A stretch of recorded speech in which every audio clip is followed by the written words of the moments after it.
All right. Hello, everyone, and welcome to Kentucky Go Digital Live. My name is Dana Dowdy, the Elementary Digital Learning Coach in Grace County, and I will be leading the show for you today. I am so excited to be joined by the awesome Elaine Abernatha, Digital Innovation Leader for JCPS, and also our guest expert panelist, Jason Reed, Digital Learning Coach from Marshall County Schools. Hello, everybody, and hello to everybody out on YouTube. If you have any questions for us on YouTube live channel, make sure you drop in there, introduce yourself, tell us what school or what county you're from, and even what state you're from if you're out of Kentucky. And if you don't have the chat capabilities, make sure you log in to YouTube, and while you're there, check the subscribe button too, so you can easily continue to learn with us. So without further ado, I would like to introduce Jason Reed, Digital Learning Coach from Marshall County Schools. Great to have you on the show today, and we're so ready to learn from you. Good morning. Thank you for having me. I can't tell you how excited I am to be a part of this YouTube channel because I steal ideas from here all the time. This is like my go-to place. Anytime I need a new idea, I go straight to KY Go Digital. So I'm going to share my screen real quick.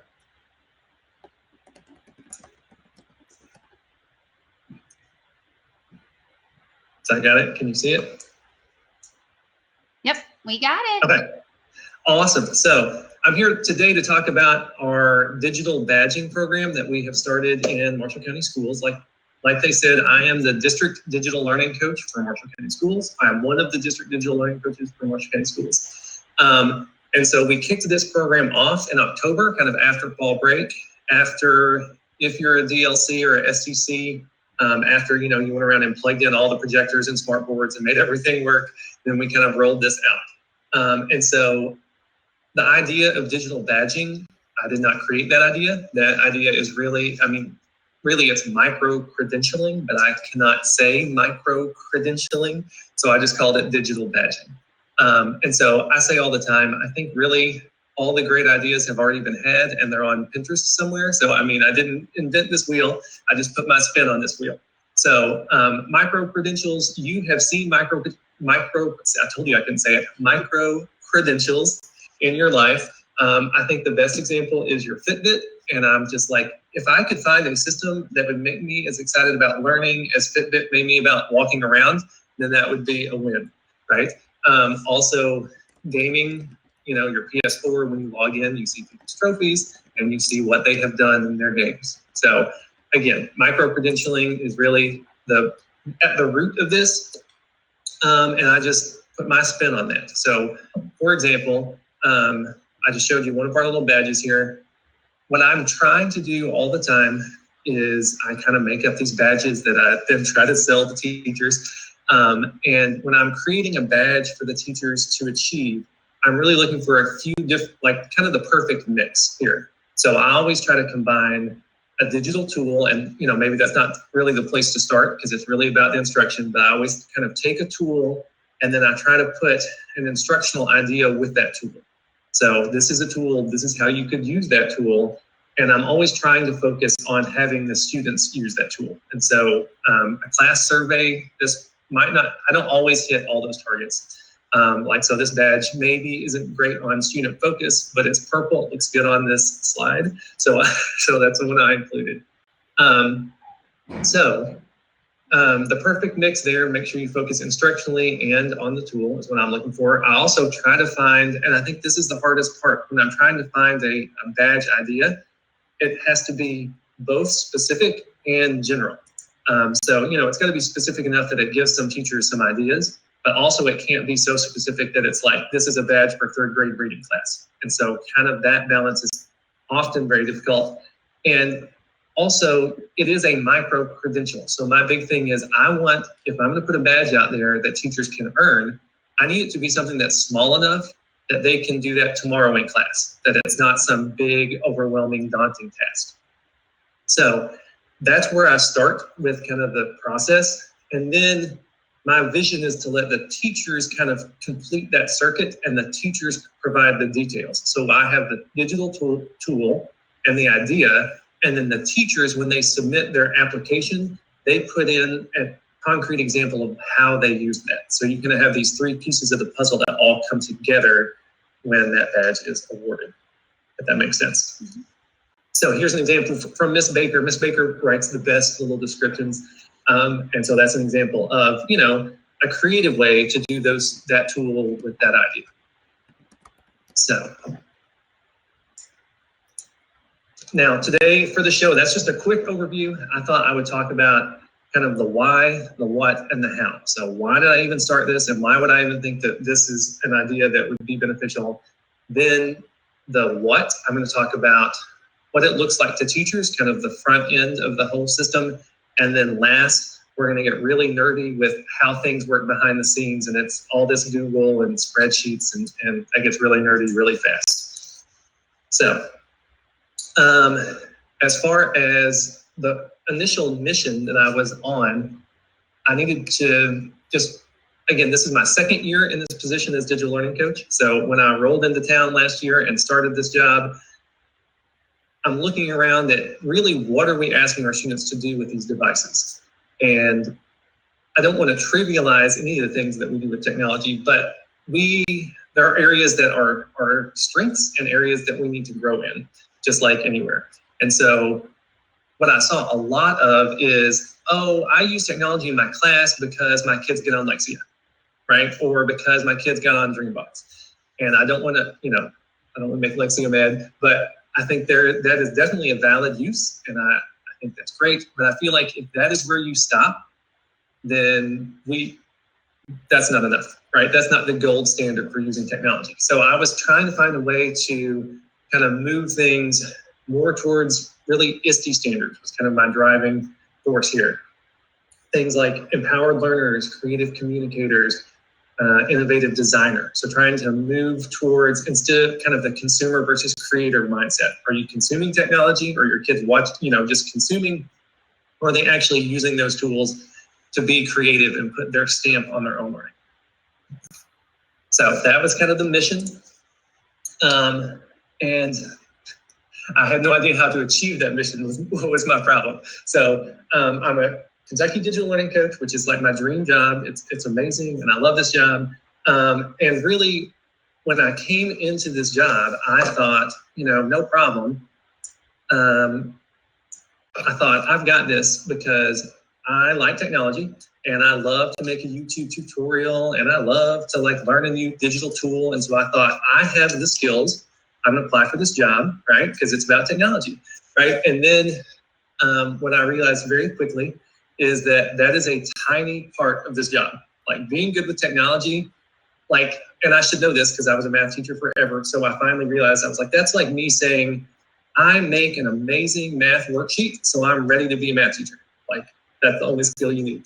And so I finally realized that it's really not, technology is a very small part of it, because it's important to remember all the time that in this type of job, I am asking a lot out of teachers every day. And so I service the whole district, so I'm kind of like a weird door-to-door salesman. I come knock on your door when you're on your plan period, when all you want to do is drink that cold coffee that you didn't get to and maybe use the bathroom. And I'm going to come say, hey, why don't you learn something brand new right now and take a risk? And why don't you step outside your comfort zone? And why don't you do all of that in front of 30 kids? Because you're going to have an audience to watch you mess up if you are not comfortable. So I just think it's really important to always remember, I'm asking a lot of teachers all the time, and that if we're in a culture where you don't feel supported, or if you feel overwhelmed, or you don't feel like this is something that we value, you're not going to do any of these things. And so that was kind of where I finally landed with the whole just idea of what I'm doing.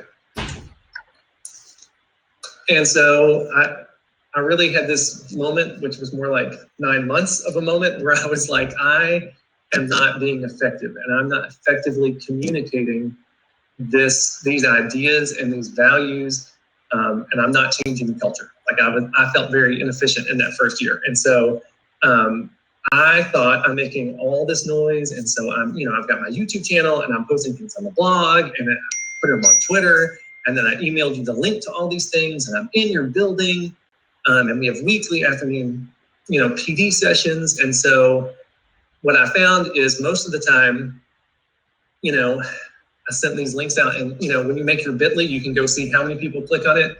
That is not for the faint of heart, because when you send it to the whole district, and you're like, it got 2 clicks, and so I finally came to realize that I was not reaching my audience. And so if I'm a digital learning coach and no one's hearing this message, I'm not coaching anybody, basically.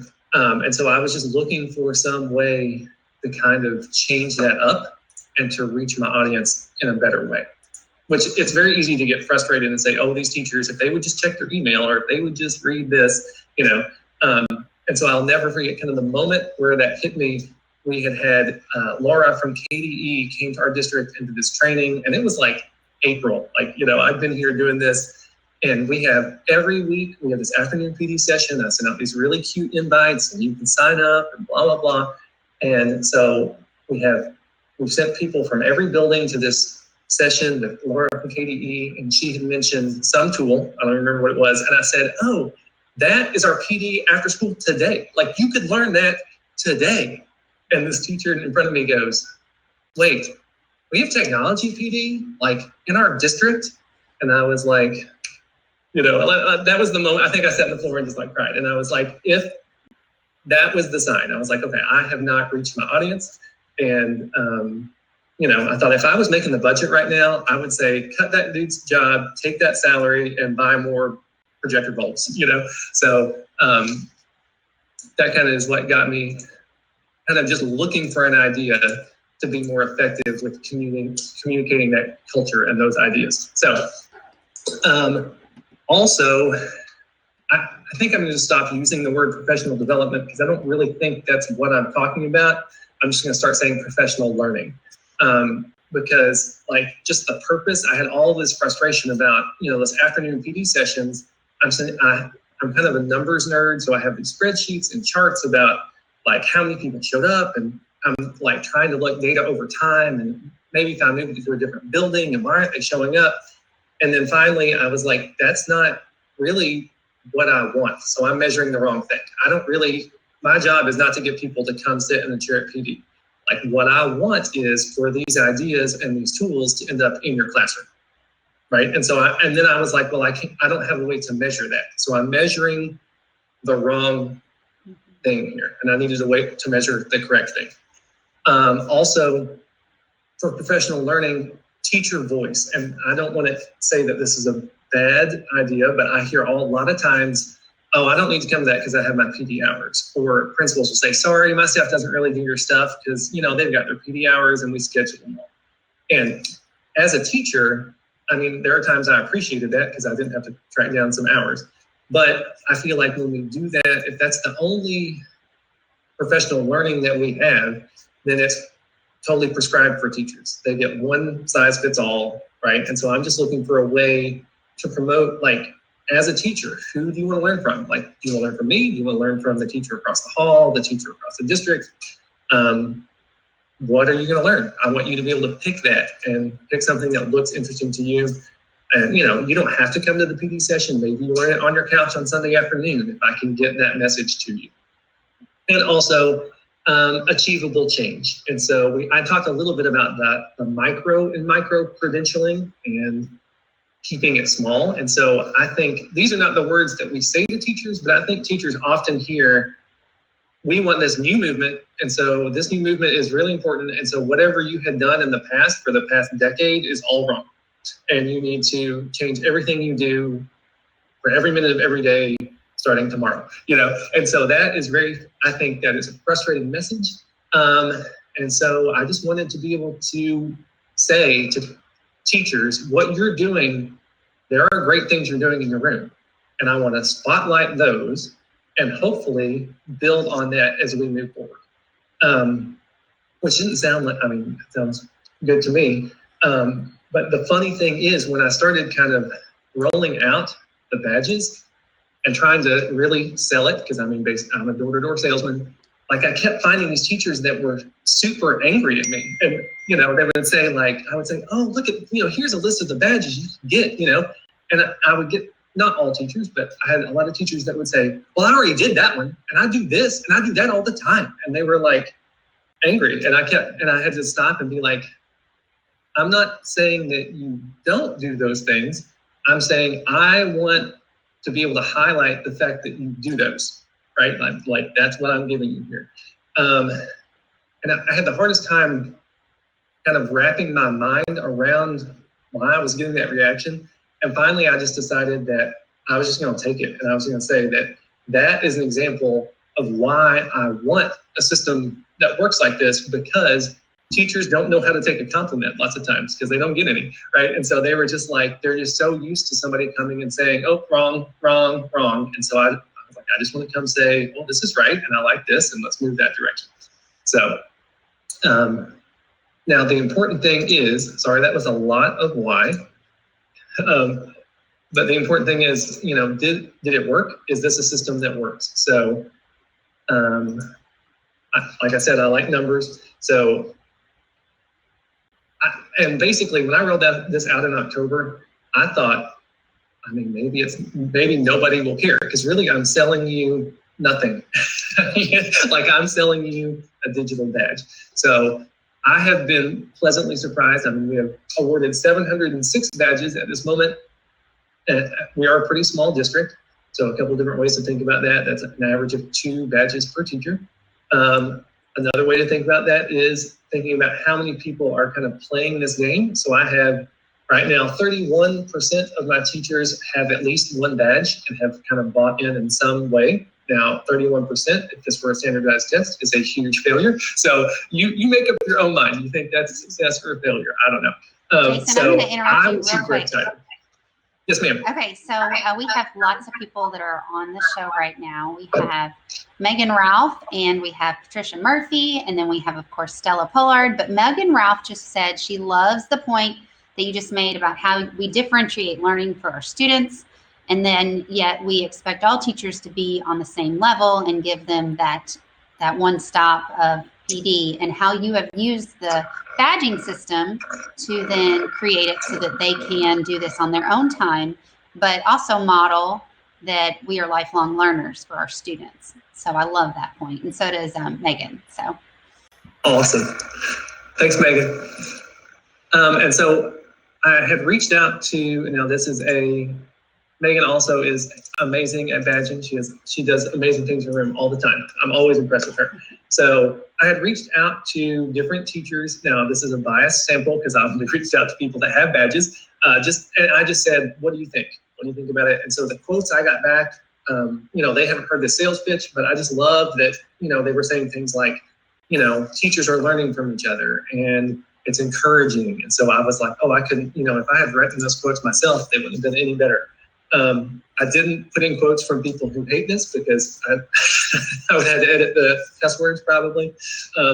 But I won't sit here and say that every teacher loves this and that, it's for everybody. But I was really impressed with some of the different things. Like Miss Murphy says, we joke all the time about the competition, but we collaborate and we're learning from each other. And I'm like, done. That's mission accomplished. I will take it. And so, again, not everybody loves it. It is working better in different schools than in others. I love me a chart and a graph. So my middle school teachers are on fire. And so the middle schools are doing awesome. They bought in and they're really using the badging and learning the different tools. And then from there, you get a whole bunch of different pockets. And I think that is one of the hardest things about this type of position is every building has its own culture. And so you have to kind of navigate that and try to sell the same product to a bunch of different learning cultures. So now, I'll say, if you think about percentages of the teachers who are participating, over half my middle school teachers have some kind of badge and are playing the game. It is the hardest sell to high school. And there are lots of different reasons for that. Our high school does not have the devices that some of the other schools have, and there's a lot of different factors. So, I have to try to find some more ways to kind of make this more appealing to the high school. And so I will not sit here and say this is a fix-all and that everybody's going to be excited. I actually had the other day, I was at one of the schools, and I sat down with this teacher, and I was kind of selling. I had made this meme creator, really, cutesy in Google Slides, and I was saying, okay, here's how you do this, and you push this out to your kids. And I said, this will be a great way to earn that first badge, because I know you don't have any badges. And she looked at me and she said, okay, yeah, I'm going to tell you what I'm going to do. I'm going to make a meme about how I don't need your stupid badges. And I was like, well, that's an option, I was like, well, you do you. But you know what? If you're going to be using this, even if you're using insult me, you're still, creatively communicating. That's an ISTE standard. I'm going to count that as a win. So, fine. So Jason, do you have teachers actually creating badging for you? Like, do they have ideas that they're doing in their classroom, and then you spread that out to the rest of the district? Absolutely. There are lots of times where, like last night, I put up 2 different badges that some of my kindergarten teachers had brought to me and said, hey, we did this thing and there's not a badge. And I was like, show it to me. Let me see. And so what I tried to do, Megan Ralph actually did that with our Flipgrid Fluency badge. What I try to say is, when I put it out there, I put the badge description and I put a little star and said, badge inspired by boom, right? And so that's what I try to do. And lots of times, I'm in the classroom, I'm like, oh, I'm going to take that, I'm going to put a badge there. So. Hey, Jason. Right. Yes, ma'am. I froze up earlier, and I was going to ask you, do any of your principals try to earn badges, or instructional assistants? Have you gotten any of them on board? Well, my principals actually broke my system because the whole thing runs off this spreadsheet in the background, which I did this crazy export from IC to get a list of all my teachers. And I just clicked when I was doing my filtering, grabbing the teachers. I never thought about principals. And so my principals, some of the different schools were like, when do I get a badge? And I was like, oh yeah, no problem. They applied, and I have this code that kind of runs everything, and it broke my program because they weren't in my system. And I was like, that's the best broken program ever, and even my school counselors have kind of got in there. And so, like, I've never been so excited about a broken program when I was like, yes, principals. So now I'm going to take a look. Sorry, that was a lot of why, but I'm going to give you a look at what this looks like to the teachers. So if you're a teacher, I have a website out there, and this is literally just a screenshot from my website. And so this is how it works. You go to the website, you find a badge. The badges are embedded in a Google Sheet on the website. You do that idea, you teach with that technology, and then there's a Google form that you fill out that says, hey, I would like this badge. And the questions are like, what badge are you applying for? Give me that example of how it worked in your room. Also have questions that are, what did you like? What did you not like? And so I still need to work. Now I have a lot of that data that I need to work on getting out there on the website and upload a picture. And so they can do it on their phone, boom, boom, boom. And then I award that badge. For your first badge, and a lot of this is really, like I said, it's a sales pitch. The first badge, we make a big deal. We'll take a picture of you. Now the picture of the teacher with the badge in their hand, I use Canva for that, if you've ever used Canva. So that's kind of my one non-Google thing to help me run this. And so I also put a sign outside of your door that says, got my first badge. It has the QR code. If you scan that QR code on the badge, then it will open up your digital portfolio, which I'll show you an example of that in a second. So if you're walking down the hallway, my vision is you want to know what that teacher's doing, or you want to understand how they use that or got that badge, you just scan, and then you see the words from that teacher on their portfolio. And then, so here's an example of the digital portfolio that we have. So it grows with you every time you get a badge. It's a Google slideshow, but you have your own as a teacher. It grows with you. So you get a new slide for each badge. It has the badge, your words, so you get to explain exactly what you did there, and the picture you upload if you chose to upload a picture. And so now you have this that you can use in any way that you see fit. It's a Google slideshow with anyone with a link can view. So if you want to send that to your principal, if you want to link that to something in your email signature, and so you can really highlight, this is exactly what I'm doing in my classroom in my own words, and you can see it. Dana, I'm like blown away. I don't know about you, but I just love that. That's just, that's a digital portfolio, exactly what you said. And I'm just thinking we could do that with so many other things. That's really neat. I love that idea. Awesome, thank you. And then I also have what I call Milestone Rewards. And so every time you get your 5th badge, and there's Megan Ralph, who was talking in my YouTube chat earlier, I will print out, I can't print out signs every time you get a new badge. So I say, every time you get that 5th badge, I will print you out a new sign. I never really thought that I was pleasantly surprised when I had to go beyond the 15th badge and design. Like I was like, oh, I didn't design a 20th badge. I'm going to do that. And so I also have, Sticker Mule. I've spent a lot of money on Sticker Mule on little stickers. I have some lapel pins. And so just trying to kind of give you a little step up every time that you get your 5th badge. Hey, Jason, is your website available for anybody to see, to check out? Yes, ma'am. It is. I mean, it's out there. It's a Google. I mean, it's made with Google Sites, and it's set with anybody with the link. And I'll give you that link towards the end. I want to, while we're talking real quick. So my team just got to read the latest, or not the latest, but Caitlin Tucker's book, Power Up Blended Learning. And you are doing exactly what she discussed in chapter 3, which was if you want their buy-in in something, you need to ask them to take what they've learned and then teach it to peers. And with those portfolios, that's exactly what you're doing. You're giving those examples and helping them explain it, see it, discuss it, and then try it, which I love. That's it. Awesome. I feel like so many times when we're trying, like when I was in the classroom and, my friend who's like an accountant would call at 5 o'clock and say, Mark, what do you mean you're still at work? Like the kids have been gone for an hour, 2 hours. Like what would you be doing at work with no students? And I was like, listen, if there were no kids, I'd be the best teacher ever because I'd have the best lesson plans. All my grades would be up to date. I could contact all my parents. And so that was always my joke. That was like, those kids really get in the way of me being a good teacher, But that is exactly sometimes how we treat our teachers. If those teachers weren't in the way, we could get this great innovation pushed out, or we could do this movement. And so, your teachers, in my opinion, are the most important piece of your machine. And so you can't treat them like, well, if you would just get out of the way, we could have a better school district or a better movement. So, and then here is when they go look at their badges. And so the badges really, I typed them into a Google Sheet, kind of a title, description.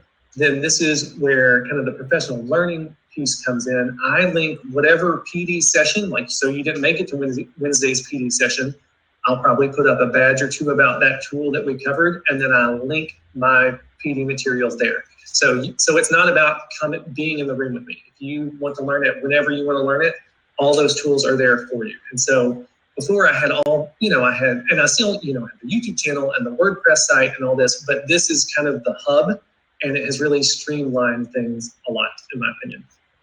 And then they can click straight from there to open up the application for their badge. And then, I blacked out the teachers' names here, but this is the leaderboard was the game changer. And so this was not part of my initial rollout. I just didn't get to that in the beginning. I didn't even think about it. And so we had rolled this out, and I was just surprised that anybody jumped on board. I was like, I'm going to push this out, and I'm going to hope that somebody cares. And we got some badges, and I was like, oh, this is going well. And then I got home one day and I was like, wait a minute, if I use like the sort feature and an import range, like I had this moment where I was like, if I use these spreadsheet functions, I could just sort this whole thing, descending order by badge count, and then I've got a leaderboard. Okay. And I put that up like at 9 o'clock at night. I made that work. And the next day, like it just blew up. People went insane. And, my email had all these badge applications, boom, boom, boom. And so somehow that has been a very motivating factor. You can say, not only am I highlighting what you're doing, but you're better than somebody else or whatever. That really kind of got the buy-in really going. Which, I don't know, I think a little competition is good for everybody. Now, I will say that sometimes I get what I call angry badging. I get people that are just badging just because that other school tried to beat us or make us look bad, or, and so they're kind of fuming the whole time. I'm like, you know what, I'll take your angry badge. I'm fine with that, Now, also, finally, sorry, that was a lot of why and a lot of what it looks like, all behind the scenes. So that's what it looks like to a teacher. And then what it looks like to me is much less pretty. So things are going to get very nerdy very quickly here toward the end. So what we have here is the entire thing runs on Google. So I use Canva to make those Facebook posts with the teachers. Everything else is Google. And so it uses app scripts, forms, Google Sites, Google Slides, Google Sheets. I designed the badges in Google Drawings, which I know that anybody who's a real graphic designer would probably vomit if they, but it is free. I don't have to pay a subscription to it. So in a way, I love the fact that this entire thing came from nothing. Like the entire thing lives on my Google Drive. And it is also a mission that does not cost the district any money besides the color ink from their printer. And then every Monday morning, I sneak into the board office really early and print out my color signs and hope that nobody gets mad. And then the high school library lets me laminate them. And so that's really the only money that's in this endeavor. So let me show you what the spreadsheet looks like. Oh, well, I lied. I'm gonna show you what my Google drawing looks like first. And so literally when I go to design a badge, I dream up the badge, then I have a template that is my Google drawing file that really just has kind of the outline of the badge and also kind of the outline here and then the ribbon right there. And so I just copy that template and then I go kind of dump in some decoration and change the words. And if you're not a Google Drawings person, I mean, I know it's not the best graphic design ever, but one thing that I have learned, I didn't think I loved the word art in Google, but I decided that's my favorite way to do this because I can just click and drag the text to be the size I want. So I don't have to say, is 22 point font okay, or is 24 point font okay?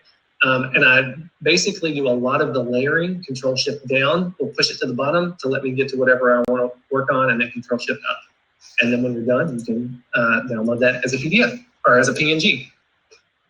And now this is the hub right here. So this is what it looks like to me when I'm dealing with badges. So it's just this huge monster spreadsheet, and it has a bunch of tabs. And so the first tab, that is just the stuff that is written from the Google form. Now over here, kind of the approved and awarded, I come in and I read what you said. I type in true, I approve that. And then I have a program, I press a button that processes that, and then the program will dump a true right here in this column when it's done. So, and that's just kind of the way I was able to manage stuff. I don't think you have to have a program to do this in any form, shape, or fashion, but I would pretty much, I'm lazy and I didn't want to do it all by hand. So then in this big spreadsheet, I also keep a list of all the badges that are available. And so this is the only part of the spreadsheet that I really type by hand. So I go in and say, okay, somebody said, I want this badge. And I say, okay, boom, boom, boom. I type it in. I need a link to the image for different stuff. And then I type in the description and then the resources. And so that is the only thing that I really type by hand in that whole spreadsheet. And then this, again, I blacked out the teachers' names here, but this page right here, my files tab, this is like just the teacher and a link to that teacher's portfolio so that I can kind of keep that running too. And again, you could do this by hand. I cheat and have a program that writes that entire thing. So when you apply for your first badge, my program will say, oh, it'll go make that spread or that slideshow for you. It will put the teacher's email here and then write that URL there. So I don't have to do that by hand. And if you are a Google Sheets nerd, these are my favorite things that I use, my functions in Google Sheet that I use all the time. The unique function, the sort function, count if, sum if, import range, and VLOOKUP. Now, import range is a little strange. I use import range to kind of pretty up, like this spreadsheet is not pretty, but I type the data in there, and I'll do an import range into a spreadsheet. Like what I want the teachers to see the badge list, I import range over to another one that I pretty up that just has that badge information.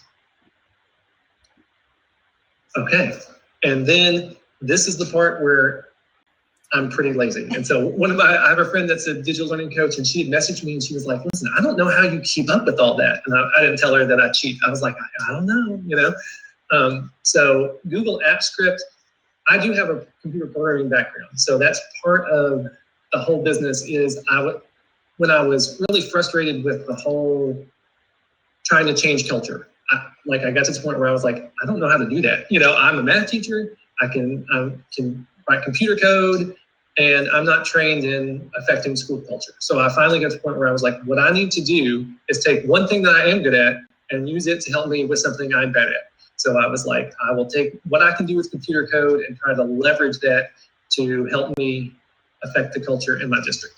So Google Apps Script I have zero training in actually Google Apps Script. So I have been a C++ programmer before. I taught Java for a long time.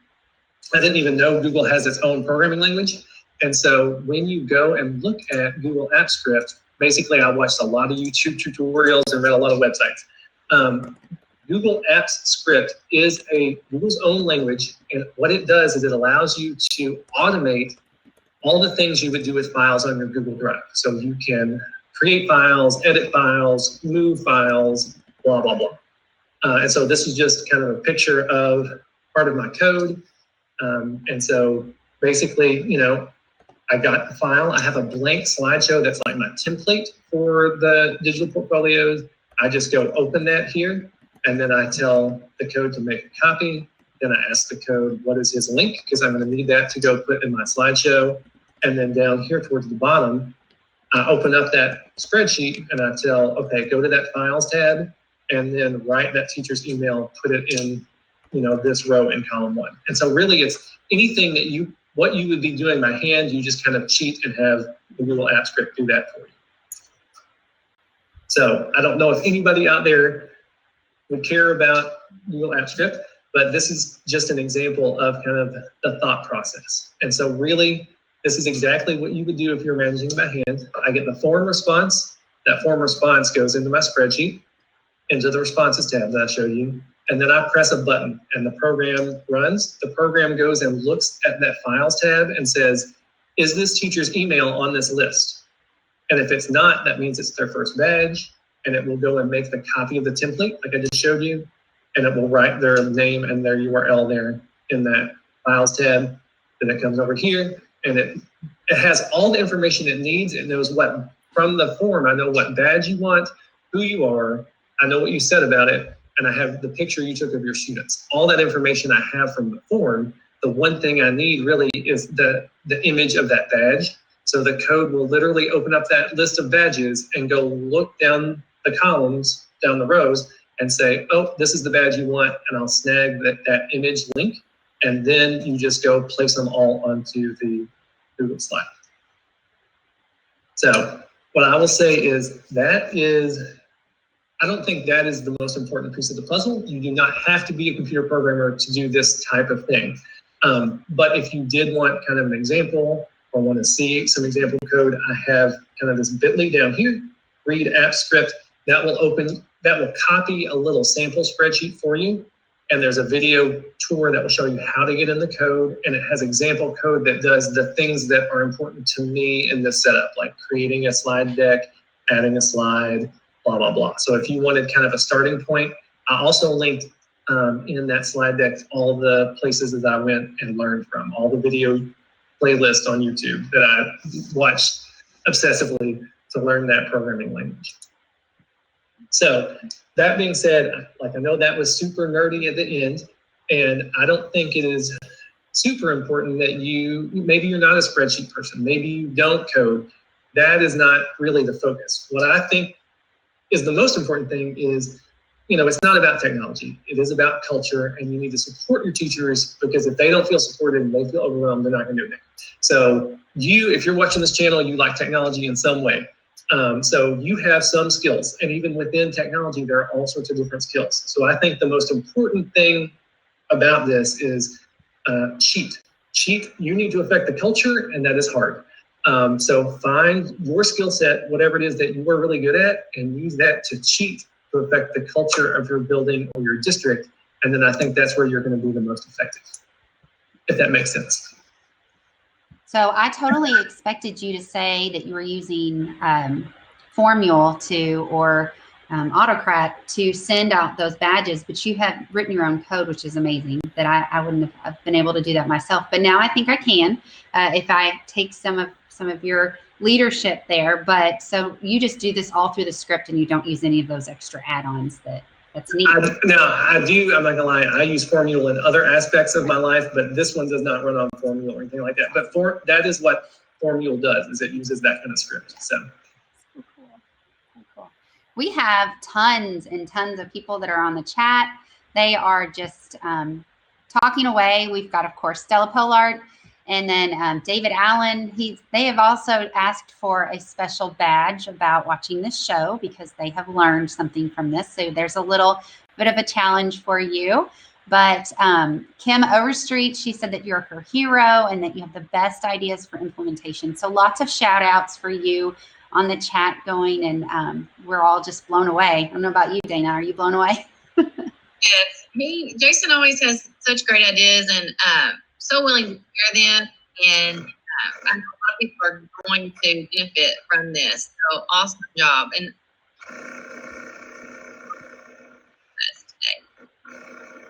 thank you for having me. I'm so excited to be just any part of this channel. I'm super excited to be here. All right. Well, if Elaine, do you have anything else? Mm-hmm. All right. Well, it was such a great show today, and we want to thank everybody for joining us today. So if you would like to connect with us, you can connect on YouTube. You can go to Twitter, follow the hashtag, and share on the hashtag because that's how we get better together. So our next show will be on January 5th. Use the remember, you can find Facebook as well. So Facebook, Twitter, and YouTube, and keep your eyes open for our regional signups. They're going to be released very soon, so be on the lookout for that and see which breathing rock stars as we share these awesome digital tools. So hit hashtag for other people share them at the state. Until next time, go digital. Yes. Yeah. Hi.